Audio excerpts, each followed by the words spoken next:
Kepada Nakanda pemandu acara, saya ucapkan Pak Darsih membeli minyak, terima kasih banyak. Pergi berjalan ke Surabaya, agak jauh dikit. Singgah sebentar membeli jambu alpukat.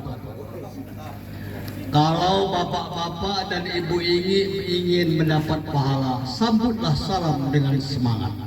Assalamualaikum warahmatullahi wabarakatuh. Waalaikumsalam warahmatullahi wabarakatuh. Ilmu itu di dalam kitab, kalau begitu baru Mantap. Bismillah ayat pertama termasuk dalam suratul Fatihah. Izinkanlah Syekh Mu'in berbicara untuk menyampaikan tausiah agama. Oke.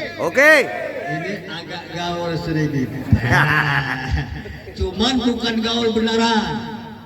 Kalau gaul beneran bukan syekh namanya, setan. Ini namanya seni, Pak ya. Dengan seni hidup kita ini akan terasa indah. Dengan agama kehidupan kita ini akan terarah. Dengan iman agama kita ini akan terpelihara. Dengan ilmu amalan kita ini akan sempurna. Dengan zikir hati kita ini akan bercahaya. Dengan amal hidup kita ini akan bahagia.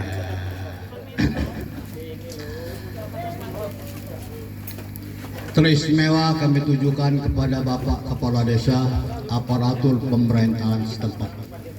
Yang kami muliakan bapak-bapak, tokoh agama, tokoh masyarakat, tokoh adat, ahli cerdik pandai. Bapak-bapak, ibu-ibu, kedengaran ya? Jamaah takziah rahimakumullah. Kita bersyukur kehadirat Allah Subhanahu wa taala, Allah yang Maha Esa. Dikarenakan yang kita sembah hanya Allah. Kita bermohon minta menyampaikan kehendak juga kepada Allah Subhanahu wa taala. Dikarenakan Bapak Ibu sekalian, kita ini semuanya adalah hamba Allah yang telah diciptakan oleh Allah. Setelah diciptakan oleh Allah, diletakkan di bumi Allah. Semua gerak-gerik kita ini diketahui oleh Allah. Dari ujung rambut sampai ke ujung kaki, semuanya kita ini dipelihara oleh Allah. Semua kebutuhan hidup kita di dunia ini pun dicukupi oleh Allah. Oleh karena itu kita harus bersyukur kepada Allah. Cuman cara kita bersyukur ini tidak ada lain, yaitu untuk melaksanakan perintah Allah, menjauhi larangannya Allah. Dan yang tak kalah pentingnya lagi adalah mengajak orang. Ini ya, mengajak orang untuk melaksanakan perintah Allah, menjauhi larangan, agar supaya kita mendapat keridhaan Allah, terlepas dari azabnya Allah, terhindar dari siksaan Allah. Ketika akhir hayat kita ini, insya Allah bisa mengucapkan kalimat La ilaha illallah, akhirnya masuk ke surganya Allah, khusus bagi orang yang beriman kepada Allah. Ini bapak-bapak, ibu-ibu sekalian, kalimah-kalimah yang berulang-ulang baru saja kita sebutkan ini tadi, ini namanya kalimah iman. Kalimah apa Pak? Kalimah Iman. Nah, kalimah iman ini harus kita ulang terus agar supaya masuk ke dalam hati dan otomatis menjadi hakikat iman, dan akhirnya akan menjadi sifat, yaitu sifat orang yang beriman. Dari lubuk hati yang paling dalam kita sampaikan salawat dan salam kepada junjungan Nabi besar kita Muhammad Sallallahu Alaihi Wasallam yang telah membawa syariat Islam, membawa rahmat bagi seluruh alam. Beliau adalah pemimpin umat, juga pemberi syafaat yang tak pernah berkhianat, yang selalu adil dan amanat, yang senantiasa memberikan nasihat agar kita hidup selama dari dunia sampai akhir. Nah, kalimat-kalimat yang kedua ini namanya kalimat amal, Pak. Maksudnya kalimat amal ini, walaupun kita beramal, tapi tidak mencontoh apa yang telah dicontohkan oleh Rasulullah. itu bukan amal soleh namanya, tapi amal salah.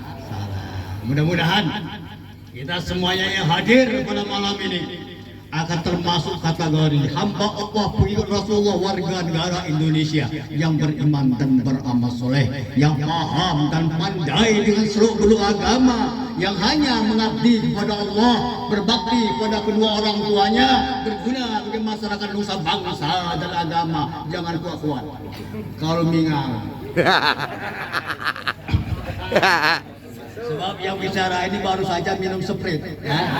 Nah ini makanya bahaya. Makanya minum sprit supaya ada spirit. Coba kalau minum aqua, ini loyo. Bapak Ibu sekalian, ya. Kita bersyukur kepada Allah. Pada detik, saat dan malam ini kita semuanya telah dibantu, telah ditolong oleh Allah. Dengan dimudahkannya kita melangkahkan kedua kaki, mengayunkan kedua tangan semata-mata untuk hadir dalam acara takziah malam yang ke-7 atas berpulangnya ke rahmat adinda saya ini, ya, yaitu Ujang bin Mat Aceh. Ini sudah malam yang ke-7. Bapak-bapak, ibu-ibu sekalian, kita hadir ke sini tidak lain adalah ittiba. Apa arti ittiba? Mengikuti contoh yang telah dilakukan oleh Rasulullah Shallallahu Alaihi Wasallam. Di samping kita mengikuti contoh, ini adalah perintah Rasul. Apa kata beliau? Wa iza mata fa'arba'hum. Apabila ada yang maka ikutilah, iringilah, datangilah, ya, bantulah, takziah.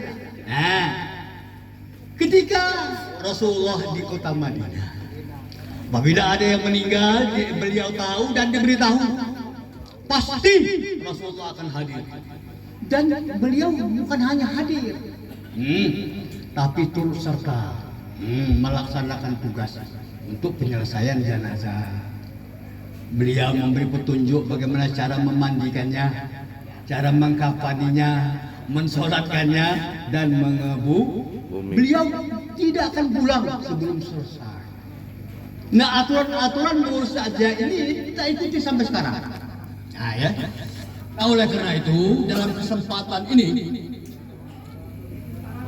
di dalam kita bertakziah ini ada 4 hal yang harus kita pahami, yang harus kita pelajari, yang harus kita amalkan, dan harus kita sampaikan.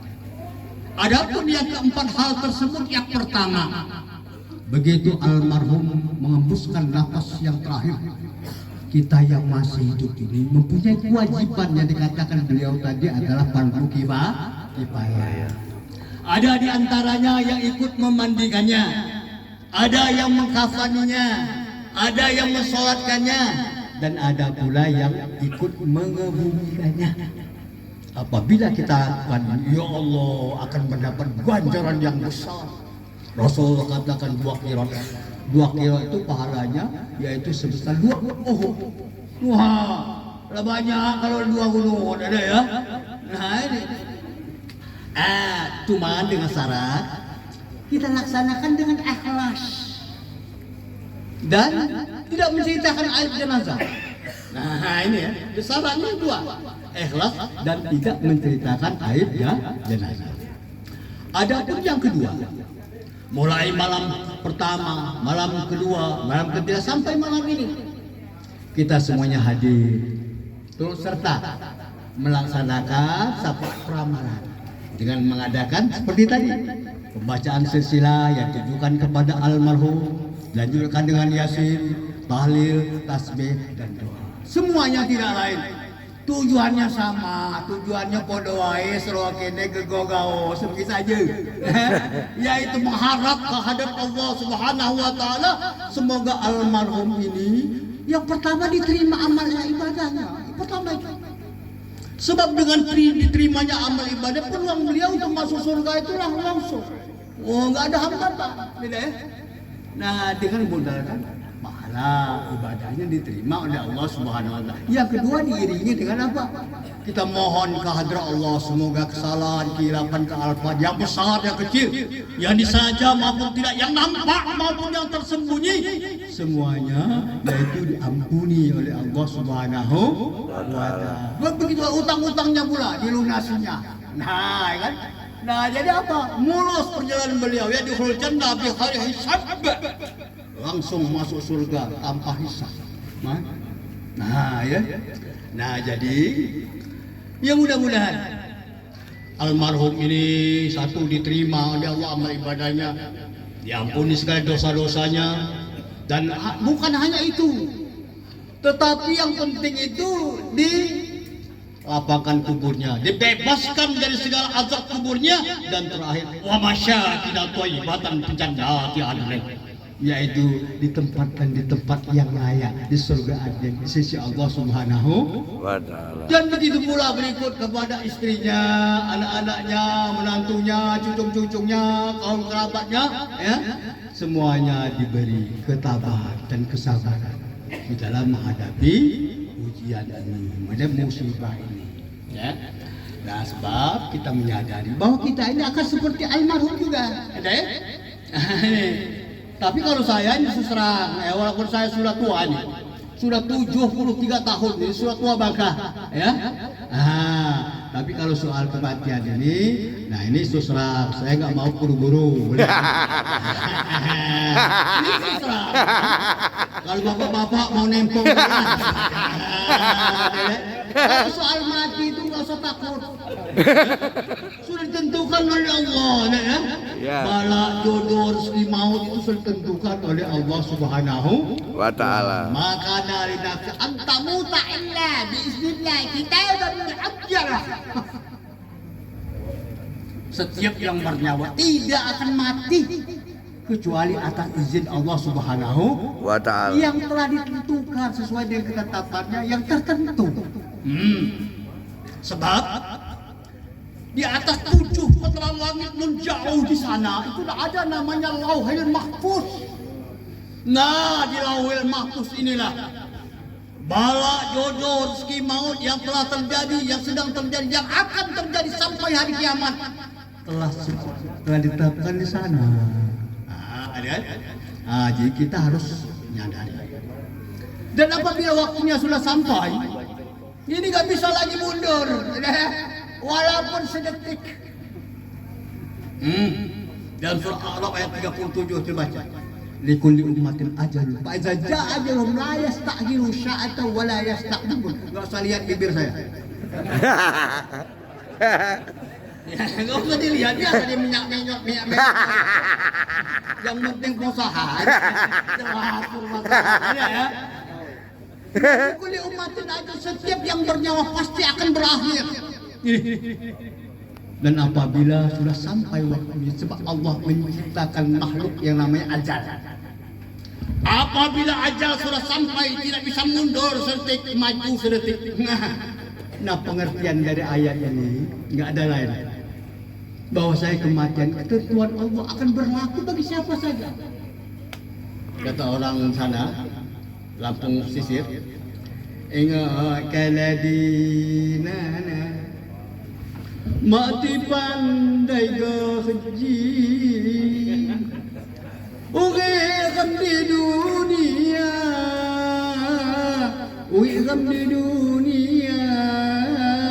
mau nggak mati tentang. Itu seni, itu seni. Jadi uiram ini mau nggak ulung, pasti mati. Nah, ini kan. Jadi pengertian daripada ayat ini bahwa kematian ketetapan Allah yang tidak bisa diganggu gugat oleh siapapun. Tidak ada orang yang bisa menghindari kematian walaupun dia sudah berusaha menghindarinya. Tapi saya, kebanyakan manusia lalai dari kematian. Seolah-olah kematian itu tidak akan terjadi pada dirinya. Sehingga ia melakukan perbuatan sesuai dengan nafsunya. Mereka tidak mau lagi mempergunakan kesempatan hidup ini untuk beriman dan beramal soleh. Sebaliknya, Kesempatan hidup ini mereka warnai dengan kemaksiatan dan kemungkaran kepada Allah Subhanahu Wa ta'ala. Lebih-lebih lagi dan modern serba canggih sekarang ini. Semakin pesatnya laju arus globalisasi dan informasi, ya, teknologi, ya, di segala bidang. Kita lihat di setiap situasi dan keadaan dengan merajalelanya kemaksiatan dan kemungkaran di segala bidang. Korupsi dan nepotisme sudah menjadi sarapan bagi. Ya. Pornografi dan tawuran sudah merata di mana-mana. Pelanggaran hukum yang berbentuk penggalongan, pembunuhan dan pemerkosaan sudah merata di mana-mana sampai ke masalah hancurnya akhlak dan moral generasi muda lantaran terbius dengan narkoba. Ini sudah beredar di mana-mana, baik di desa, di kota, pinggir laut dan pusat bumi. Hal ini betul-betul mengakibatkan menimbulkan keresahan dan kegelisahan di tengah-tengah masyarakat. Ini benar-benar ini mengakibatkan berubahnya dari nikmat menjadi laknat. Tadinya nikmat lantaran banyak berbuat maksiat dan kemungkaran langsung menjadi laknat. Ini mengakibatkan yang tadi aman terkendali menjadi sesuatu yang mencegah. Nah, bagaimana caranya untuk mengatasi kemaksiatan dan kemungkaran di tengah-tengah masyarakat? Ada lain caranya. Dan hanya satu cara saja. Dan cara ini tidak pernah berubah dari dulu sampai sekarang. Bagaimana cara? Kita harus beriman dan beramal soleh. Ya, untuk meredam kemaksiatan dan kemungkaran di tengah-tengah masyarakat. Enggak ada cara lain. Hanya satu cara saja. Dan cara ini tidak pernah berubah dari dulu sampai sekarang. Bagaimana caranya? Tidak lain kita beriman dan beramal soleh. Dengan beriman dan beramal soleh, maka apa? Kemaksiatan ini bisa kita atasi. Kemaksiatan kemungkaran bisa kita redam. Nah, ini yang kedua. Ini baru yang kedua. Dua lagi, baru habis sudah ya. Tak berapa tambahnya nanti, enggak lama sudah ya. Lebih kurang setengah jam, tak berapa lebih dari setengah jam. Yang nomor 3, kita malam ini bertakziah. Arti bertakziah itu menghibur. Cuman hiburan ini enggak sama dengan walimatul arus. Kalau walimatul arus minimal ya ngundang organ ya. Nah ini oleh botol kita hiburannya ngundang organ. Tapi kalau takziah ini nggak cocok ngundang organ. Yang cocok ini ngundang Syekh Mu'in. Yang cocok ini ngundang Syekh Mu'in. Nah ini menghibur. Nah kita menghibur atasin untuk memberikan bantuan baik moral, material dan spiritual. Spiritual ini apa? Agama. Untuk memberikan nasihat, ya, kepada keluarga besar daripada ahli musibah, ya. Jadi memberikan nasihat. Perlu didatangkan orang kayak semua ini, ya. Nah, untuk memberikan nasihat. Nah, kepada keluarga besar daripada sahibul musibah di dalam menghadapi ujian dan musibah itu harus bersabar, ikhlas dan ridho. Ada 3 syarat. Syaratnya 3 dalam kita menghadapi musibah ini. Pertama sabar, yang kedua ikhlas, yang ketiga ridho. Apabila 3 perkara ini di dalam kita lakukan dalam menghadapi musibah ini, maka kita akan mendapat ganjaran yang sangat besarnya. Ganjaran ini, Pak, lebih besar dari emas permata, lebih besar dari intan berlian, dan lebih besar daripada ratna mutu manikam, lebih besar daripada jabatan pangkat dan kedudukan, ya, lebih dari itu. Sebagaimana dijelaskan oleh Rasulullah dalam sabdanya melalui hadis qudsi. Enggak tanggung-tanggung ini kan jawabannya. Hadis qudsi. Hadis qudsi ini adalah kekuatannya Al-Qur'an, hadis qudsi dan hadis biasa. Apa kata Rasulullah? Mali abdil mu'min iza qabit safiyahu min ahli dunia summah tasabahu ilal jannah. Ini tidak ada balasan bagi orang yang beriman, bagi hambaku yang beriman, apabila ku ambil keluarganya, ku ambil suaminya, ku ambil istrinya, ku ambil anaknya, cucunya, ya, yang cintainya di dunia ini, summah tasabahu, kemudian mereka itu bersabar, ikhlas dan ridho. Balasannya nggak tanggung-tanggung. Apa balasannya? Ilal jannah, surga. Sudah pernah melihat surga? Ada. Dengan engkau, aku lagi belum. Tapi surga itu sekarang ini sudah ada hadu ngedok kan dalam bainlah hadu. Saya juga senang. Ini sudah ada sekarang ini. Wa'adalahum jannatin tajri tahtal adharu khalidina fiha. Zalikal fawzul azim. Telah disediakan oleh Allah. Nah, kalau telah itu sudah ada surga yang mengalir di bawahnya begawan-begawan, sungai-sungai. Semua kenikmatan sudah dikumpulkan di sana, ya, istananya, mahliganya, ya, dan semuanya terbuat dari emas permata. Sudah disediakan. Zalikal fawzul azim, itu adalah merupakan keberuntungan yang besar. Nah, ya, sudah ada disiapkan oleh Allah Subhanahu wa Ta'ala, ya. Nah, sebaliknya apabila kita dalam mendapat musibah, tidak bersabar, tidak ikhlas dan tidak ridho ya Allah, ini akan mendapat ancaman yang keras dari Rasulullah Shallallahu Alaihi Wasallam. Sebaliknya, kalau kita bersabar, ikhlas dan ridho akan dapat imbalan pahala yang besar. Tapi sebaliknya apabila kita tidak bersabar, ikhlas dan ridho, akan mendapat apa? Ini ancaman yang keras. Apa ancaman dari Rasulullah? Laisa minna man darabal hudud wa saqal juyub wa da'wa bid'awatul jahiliyah. Na'udzubillahi min dzalik. Bukan golonganku, bukan umatku, bukan pengikutku.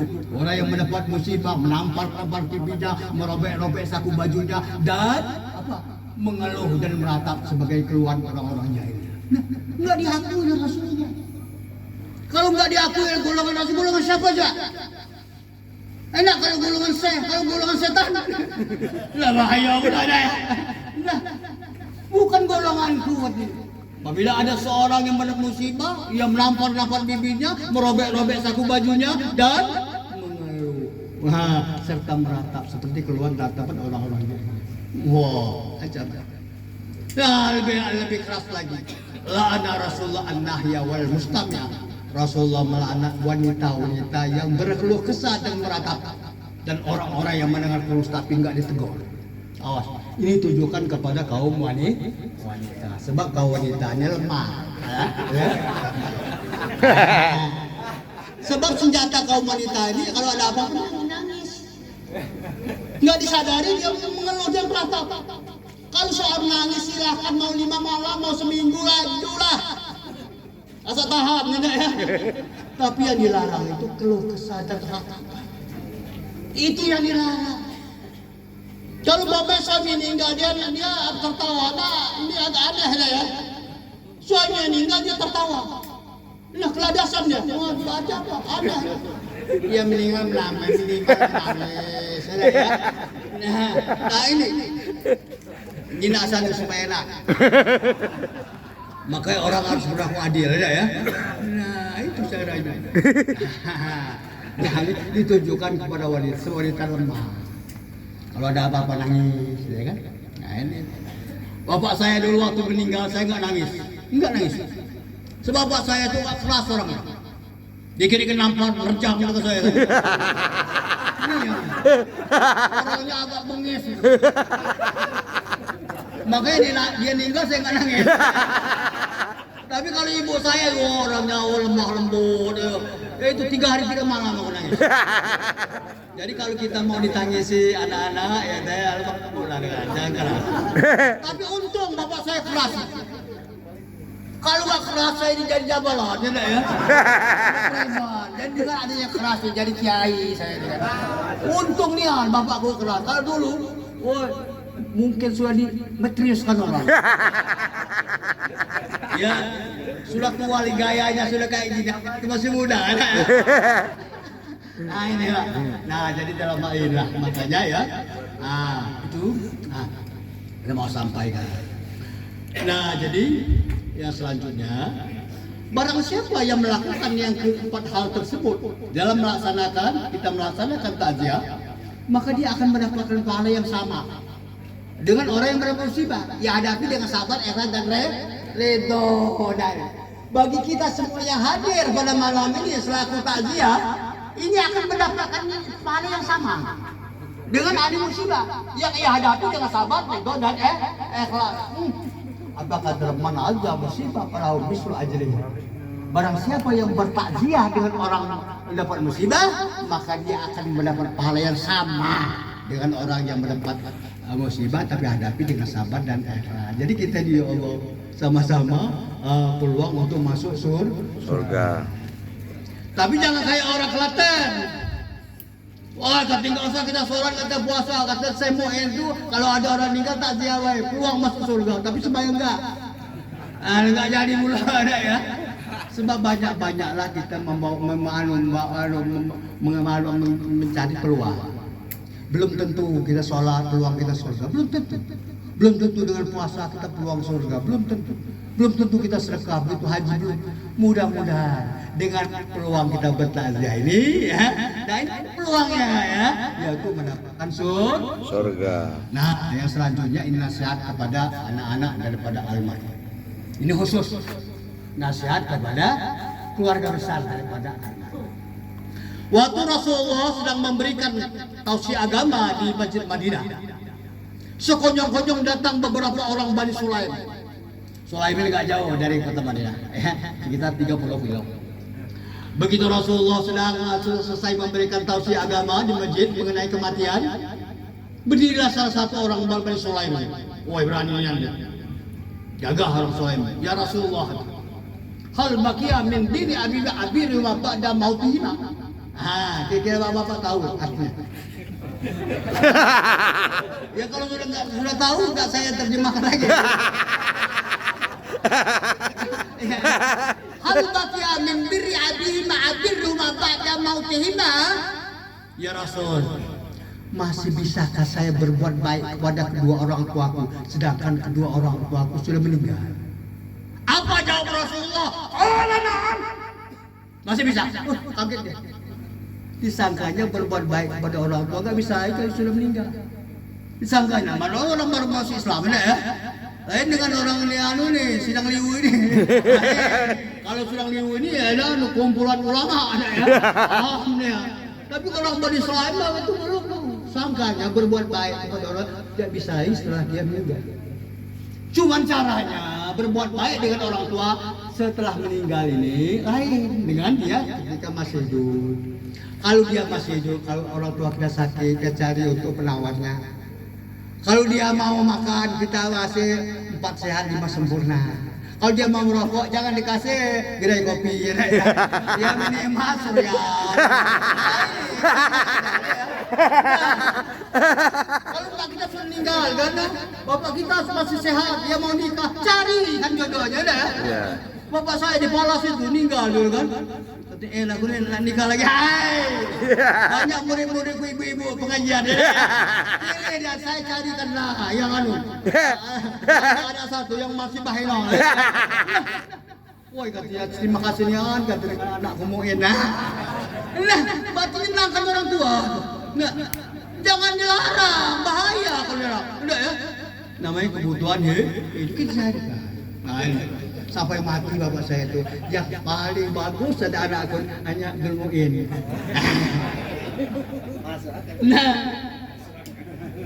Ini ya itu lah ya. Nah itu kan cari kalau dia sudah meninggal enggak lagi cara masih hidup ini enggak berlaku lagi lah. Walaupun dipotongkan ayam taruh di kuburan enak kalau saya lewat saya ambil. Tapi kalau anjing yang lewat iya, nah ya, enggak ada perlu lagi kayak gitu. Nah caranya apabila orang tua kita sudah meninggal, caranya kepada anak-anaknya as-sholatu alaihim aidu. Jangan sampai anak-anaknya walaupun perempuan dan laki-laki jangan sampai enggak ikut sholat jenazah. Ya, jangan sampai ikut. Itu penghormatan terakhir. Dengan orang tua.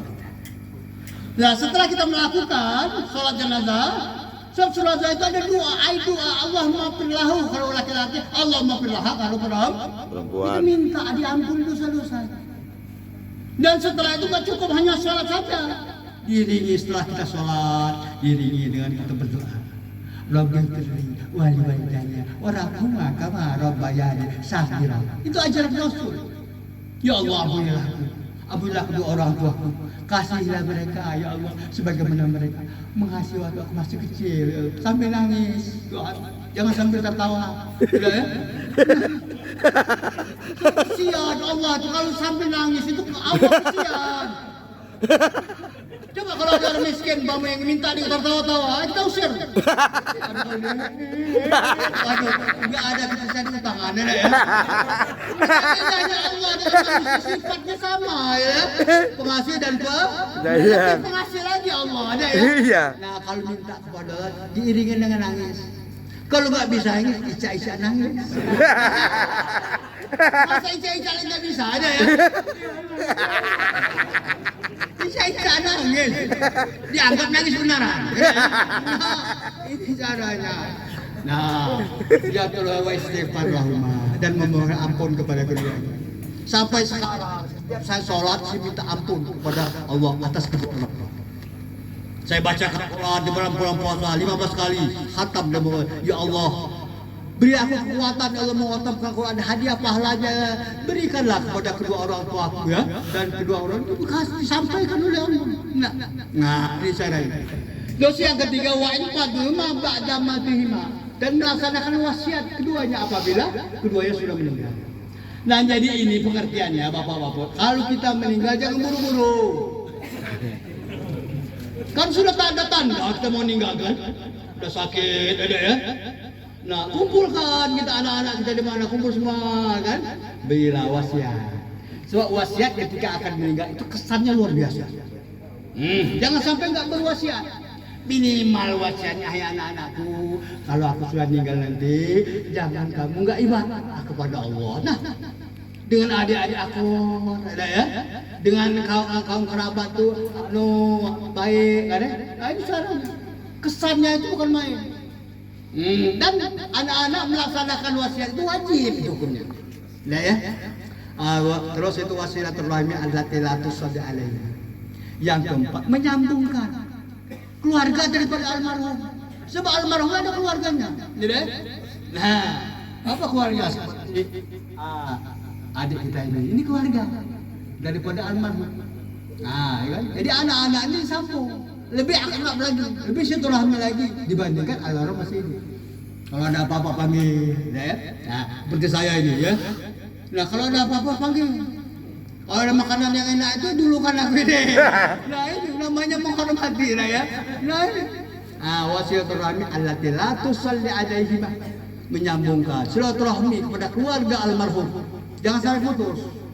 Ini ada apa dia sudah meninggal, sudah putuslah hubungan dengan seorang kan dia murka, termasuk orang yang durhaka kepada orang tuanya. Dan yang terakhir adalah wa ikrami sadiqima dan memuliakan teman. Pasti almarhum ada teman sejawatnya di mana-mana kemana-mana lah. Oleh anak-anaknya teman sejawat almarhum ini diistimewakan. Tidak ya? Ada pakaian almarhum yang bagus kasihkan. Nah ini kan, jangan kasih kain jelek ya. Nah ini kalau ada makanan kasih keutamakan itu berarti. Apabila kelima hal ini kita lakukan, setelah orang tua kita sudah meninggal, berarti kita sudah berbuat baik kepada kedua orang tua. Tetapi kelima-limanya apabila nggak kita lakukan, mas kalian tidak berbuat baik alias durhaka kepada kedua orang tua. Ya? Nah, yang terakhir, tidak lama-lama. Pesannya tadi nggak terlalu jangan lama-lama. Ada ya? Ini nasihat untuk kita semuanya. Nah, jadi adil kan ya? Keluarga khusus, umum kita semuanya. Nah, ini nasihat kepada kita semuanya bahwasanya Allah mengirim kita ke dunia ini ada maksud dan tujuan. Bukan untuk melihat keindahan alam ciptaan Allah, bukan hanya untuk merasakan nikmat yang dihamburkan di permukaan Allah ini saja alam enggak. Tapi Allah mengirim kita ke dunia ini, ya, ada di daratan, ada tujuannya, yaitu untuk diuji, Pak. Kita semuanya saat ini sedang diuji oleh Allah. Yang diuji itu bukan kemasyhuran, bukan kepandaian, bukan keperkasaan, bukan kehebatan, ya, bukan keperkasaan. Tapi yang diuji oleh Allah ini hanya dua macam, iman dan amal. Ini yang diuji oleh Allah. Barang siapa yang beriman dan beramal soleh, dia yang akan disenangi oleh Allah, akan diberkahi oleh Allah, akan diridhoi oleh Allah Subhanahu wa taala. Dia akan merasakan kenikmatan yang selama-lamanya di akhirat nanti. Nah, tetapi barang siapa yang tidak beriman dan beramal saleh, ia akan dibenci oleh Allah, dimurkai, akan kutuk oleh Allah Subhanahu wa taala. Dia akan merasakan kesengsaraan dan penderitaan yang selama-lamanya. Tiga pilih. Kan? Tiga pilih. Pilih yang mana? Orang yang lolos dalam ujian ini ada lain. Orang yang menghabiskan umurnya untuk mentaati Allah dan Rasul. Itu orang yang selain itu gagal. Orang yang lolos dalam ujian ini tidak lain adalah orang yang meluangkan waktu, meluangkan untuk mengorbankan diri, harta dan waktunya untuk membela agama Allah, untuk memperjuangkan agama Allah, untuk mendakwakan agama Allah Subhanahu wa taala. Itu orang yang lolos. Dan orang yang lolos adalah orang mengamalkan ilmu untuk mengajar, orang melaksanakan perintah Allah, menjauhi larangannya.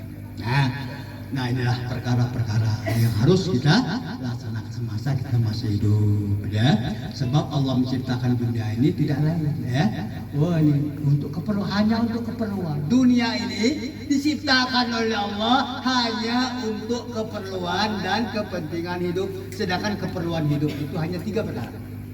1, makanan, pakaian, dan tempat tinggal. Hanya itu hidup.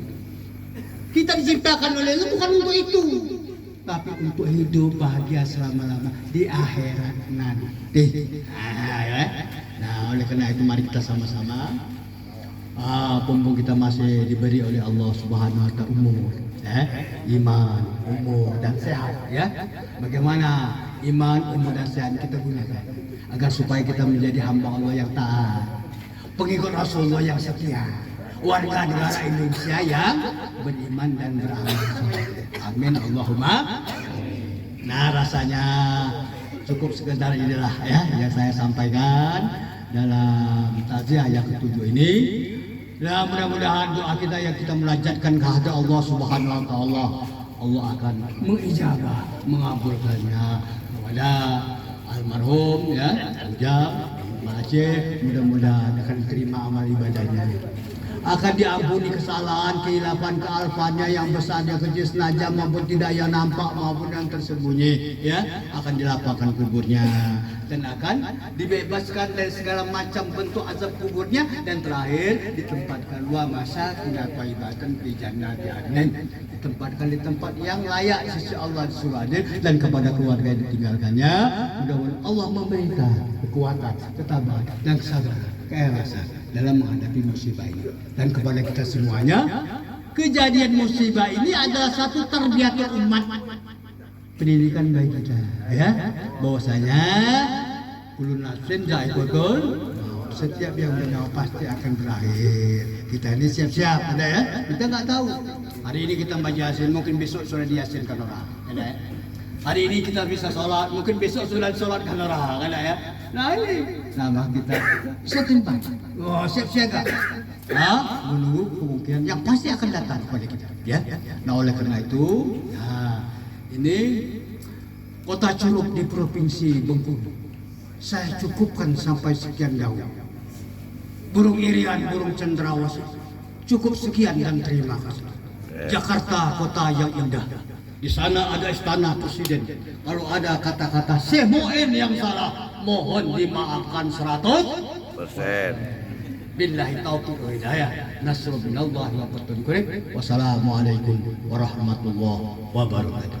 Waalaikumsalam warahmatullahi wabarakatuh. Kemana pahalku?